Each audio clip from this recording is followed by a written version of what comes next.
We're back, bitches! Yay! We finally remembered to do one of these things. Yeah? Mostly because it's the one I want to do as an annual tradition, Halloween Havoc. Yep. It's October and time for spoops. And also, well, this video is going to go up Tuesday, so it'll be the day of NXT's Halloween Havoc. Yeah. So, timely! Yeah. I'm really not sure what we could say about the matches individually. Yeah. I mean, again, I'm just going to say up front, all the matches were good. I can't think of anything.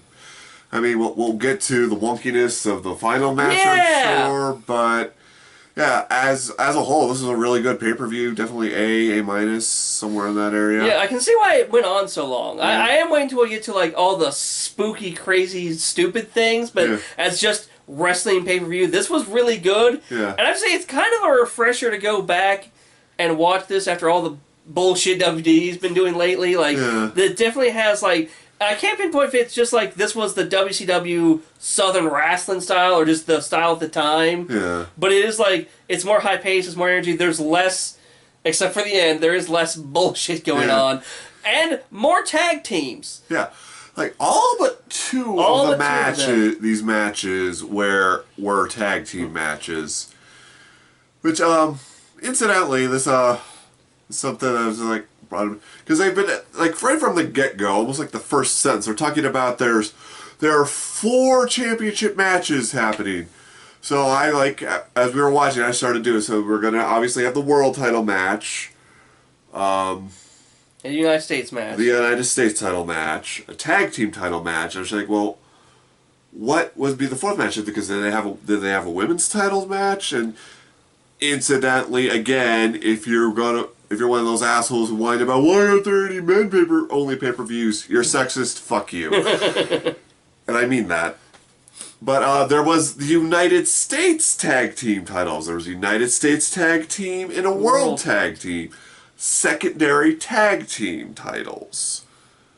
So, this is what strikes me about this situation.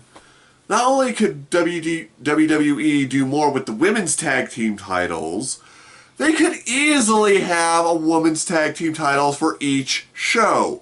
Especially since apparently NXT has their own women's tag team titles they have them now. So, yeah, granted, like, with all the bullfuckery they've been doing, I don't know if they have enough women wrestlers to do 2 tag teams at the moment. They barely have enough to do 1, I don't think, but shows can easily carry 2 tag teams, is what I'm saying. Yeah.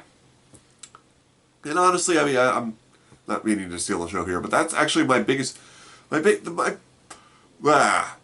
thing I found most interesting about this show, outside of the wrestling, is just how different this was compared to what we have now.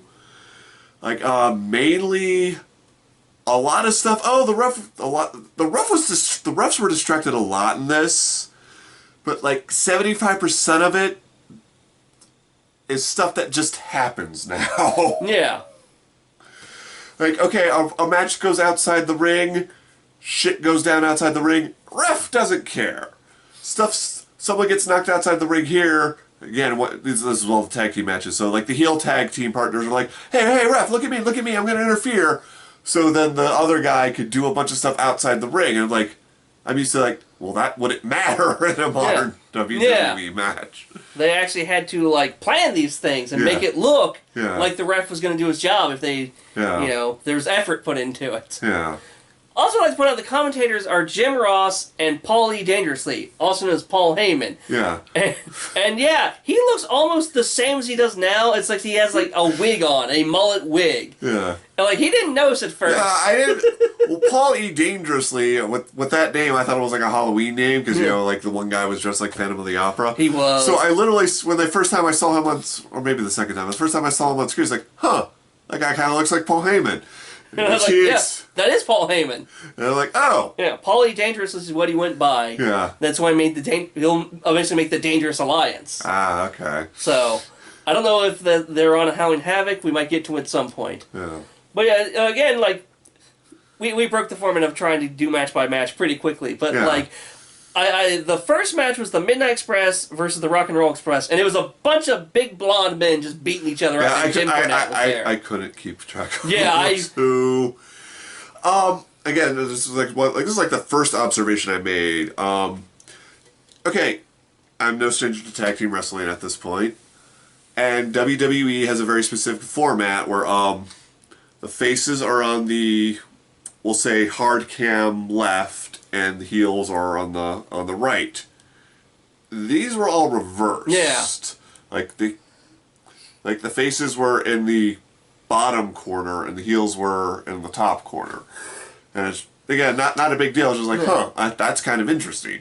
Also, from a second standpoint, I like that the ropes were all orange, and the middle ropes around the rings had like black tape, so it was orange and black. Yeah. I want them to do that for this. Orange for and black NXT. is just a great color scheme Yes. in general. I'm really glad those are the Halloween colors. It Right? just I works. love them. They look good. Not really anything wrestling related there. Yeah, just but in general. I yeah. like that.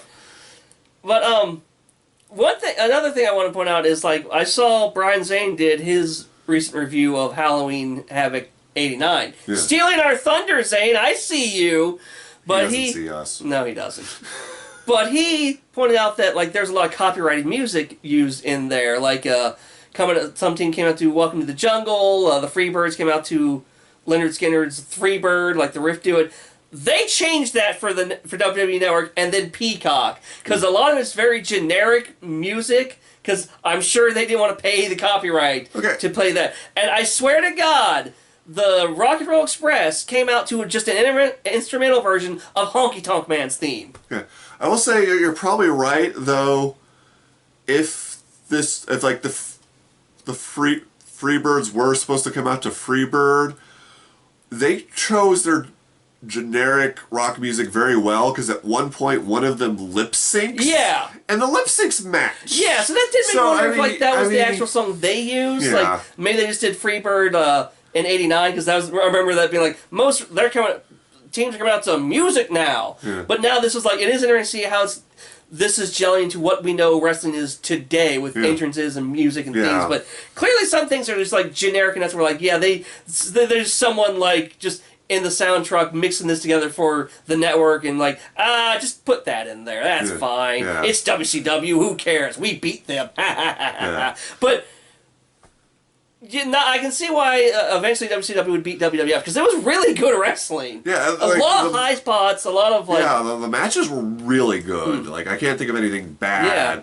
Like, I can't think of anything bad to say. Like, do you want to talk about the final match, or? Yeah, because I can't think of anything other than like just watching like Rick Steiner. I've always heard about the Frankensteiner, and I've seen it done a couple that times, was cool. But I've never seen it done like. Fucking cool. Usually it's off the ropes like a Hurricane Rana. This was like in the middle of the ring. He just flipped him like, God damn! Like He it's caught really, him in midair, Yeah. then flipped him Yeah, with it's- his legs. I should.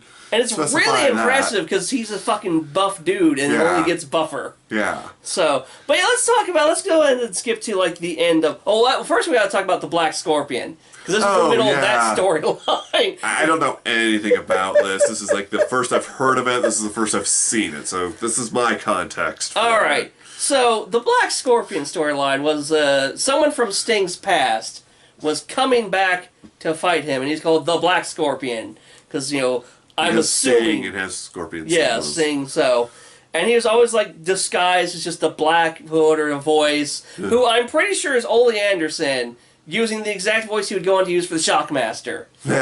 But for this, I keep it's forgetting just about the Shockmaster. It's so wonderful.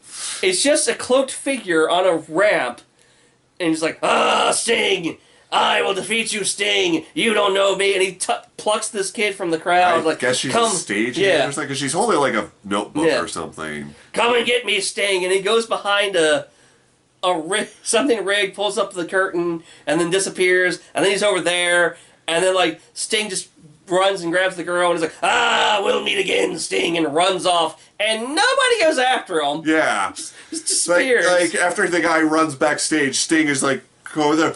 Hey, what was that? That was weird. And I was like, go chase him. Yeah. He doesn't have that much of a head start. You can probably catch up. Yeah. Again. So I don't know how much I want to say, because Zane did a video talking about it, and it's all over What Culture and Cultaholic. But like, I can't remember where where this leads to, when the blow off happens. Yeah. But oh my God, it's a thing where no one had an idea what they were going to do at the end. Yeah. And I don't want to give away if it's in the Halloween Havoc. I think it is, so we'll see. Okay. But All right, so let's just jump ahead. Yeah. We don't do this chronologically because we got to talk about this. Yeah. The end of the match, the last match is Sting versus Sid Vicious for the WCW title. Yeah, like the world title. Yeah, world title. Not the United States Heavyweight Championship. So, again, good match. Yeah, great match. It's just Sting's... I still gotta get used to Surfer Sting. Like, 'cause I'm so used to the Crow Sting. Yeah, it's... But, Sid Vicious is huge and giant, and, like, I hear people say he wasn't that good, but he looked good to me. It was, I mean, it was a good match. There were a lot of really cool spots. But something happened near the end where the Horsemen, where it's Arn Anderson and Ric Flair getting involved. But they kept saying it the Four Horsemen because I get that's the group, but I only saw three of them. I never heard them say Four Horsemen. They just said the Horsemen. Yeah, well, they did the thing a lot. So. Okay, well, I missed that. I don't know, but maybe it was the Horsemen because there are only three of them. But they get involved. Sting and Sid are fighting the outside. Sting gets caught by Flair and Anderson. Vicious gets back in the ring, and then Sting gets back in the ring. Vicious power slams him. Yeah. Covers him. And he thinks he's won. Yeah, 1, 2, 3. And I will admit, it's like there's something about this cover. It's like, okay, this seems weird. Like something isn't happening right. Like I cannot tell you what. Like it seemed like just Sting, something isn't up. Maybe it's because, as we find out, we'll find out why. But maybe because Sting didn't struggle at all. Yeah. I don't know. She's like even before we found out what shenanigans we're about to talk about, I was like that seems weird. I don't know what it is, but. Continue. So, Sid Vicious wins, and there's sparks and balloons, but then Sting comes back in holding, I think, the tag rope. Yeah, like some kind of rope. Yeah, and a stinger splashes him while balloons are still falling. So, and he's like, oh no, it's the referee. Jim Cornette. Jim Ross is like, JR's just like, Sting's in here. Tell him, no, it's not over. Oh, it's not over. And then Sting pins Vicious and wins the title back or retains. Yeah. And then at some point they're talking about it's like, wait, that wasn't really Sting or whatever. Like, wait, Barry Windham. We're like, what? When? What? Yeah. And we're like, what? Yeah. And they had 30 seconds because they said, oh, we got 30 seconds. Sting, what happened? And Sting starts cutting a promo, and they go to a flashback where there was a guy dressed as Sting in the crowd while Flair and Anderson were out there and Sting was chasing him, and I'm just like... Yeah, but that's all they show. We see two Stings in the crowd, one of them is holding rope. Yeah. And I think the implication they're going for is why Sting has the rope when he comes back is he was tied up. Yeah. Okay. But they don't explain it at all. All we get is the 30 seconds is two Stings, one's holding rope. That's all we see. We don't see Sting get knocked out and tied up or anything. Yeah. And the promo Sting cuts is just talking about, it doesn't matter what they try to do, I'll always protect this title, it's my title, blah, blah, blah. He doesn't explain the situation at all. Also, Sting's a legend, and from what I've seen in the ring, there's a reason for it, but I'm very confused by his promo game in this. Yeah! What was it? Earlier in the night, when he's talking about it, Sid Vicious, his butt is cashing checks, his no, his mouth is cashing checks. I'm very excited. I'm like, yeah, you fucked that one up. Yeah. Totally. But I think the implication. Yes.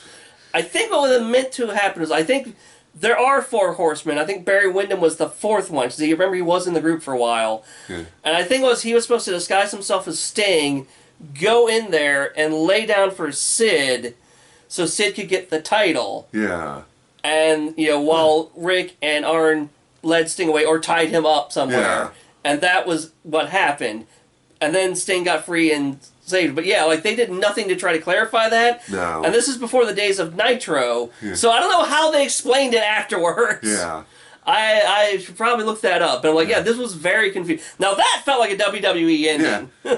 I was thinking, if that was a WWE ending, though, the referee's word is final. So what would have happened was Sid would be champion, and they would build up the next pay-per-view would be the true match between Sting and Sid, which may have been better. I don't know. It's just the bottom line here is that the ending was botched. Yeah. I wouldn't say it was bad. It was just confusing. I feel like even the thing they planned, Yeah. because again, it seems like this was the plan, but they botched something in that execution. So there is another thing I want to talk about. Yeah.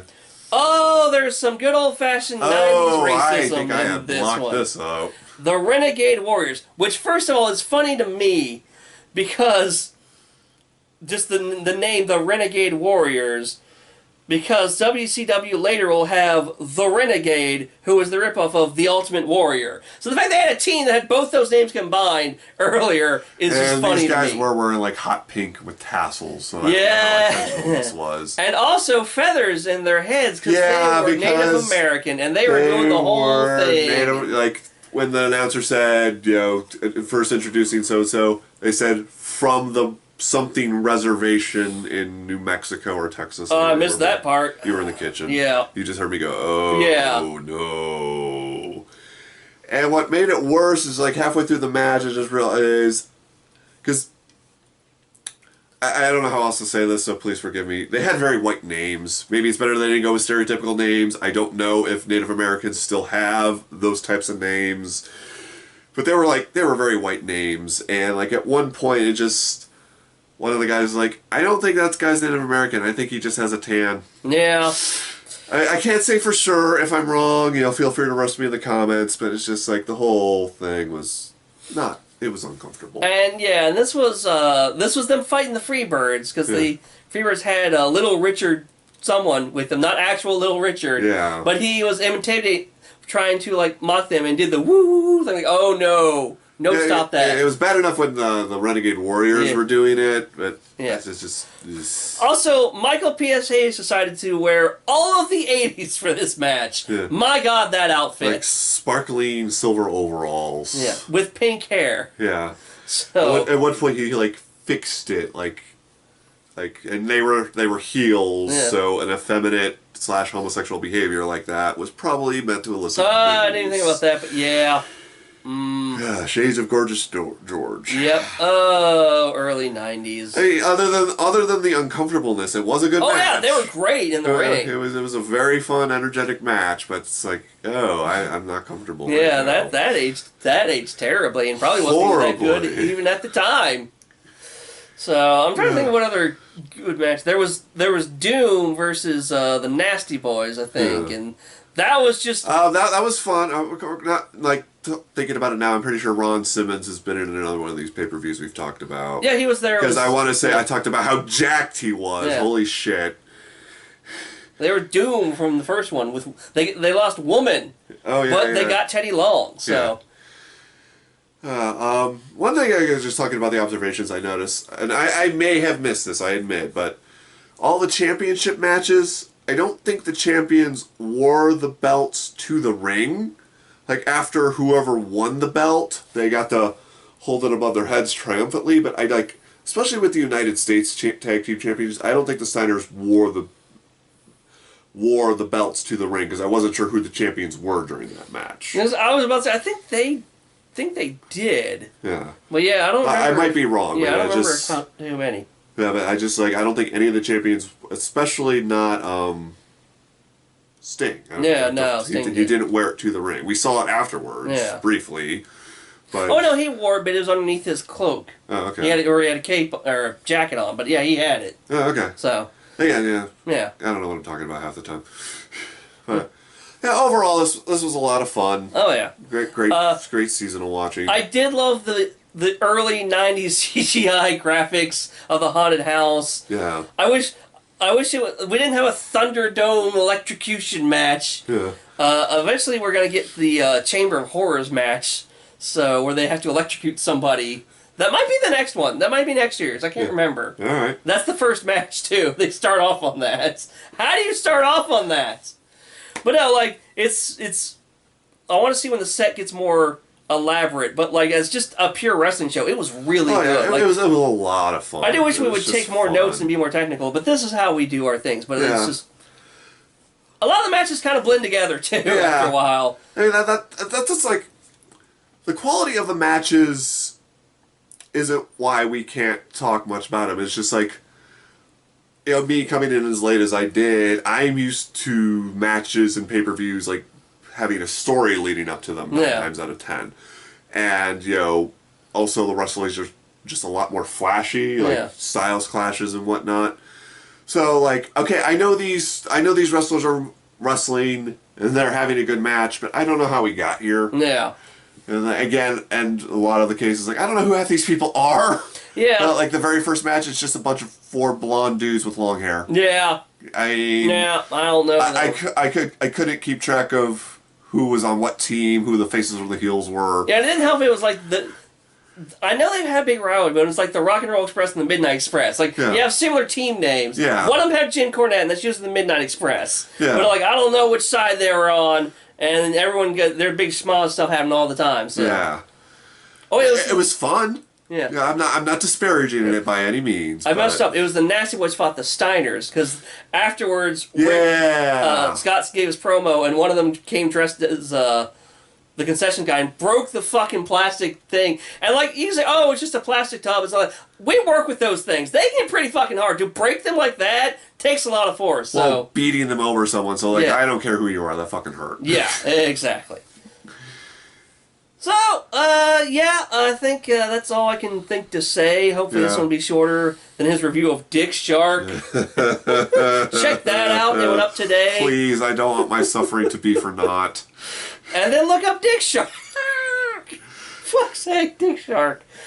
Alright, we'll be back some point. If nothing else, we got Survivor Series predictions. Yes. I have started watching WWE again. Yeah. So yeah, we'll be back for those, and hopefully we'll remember to do a paper review on whatever Survivor Series we feel like doing that year. Okay. So, all right. next time. See ya.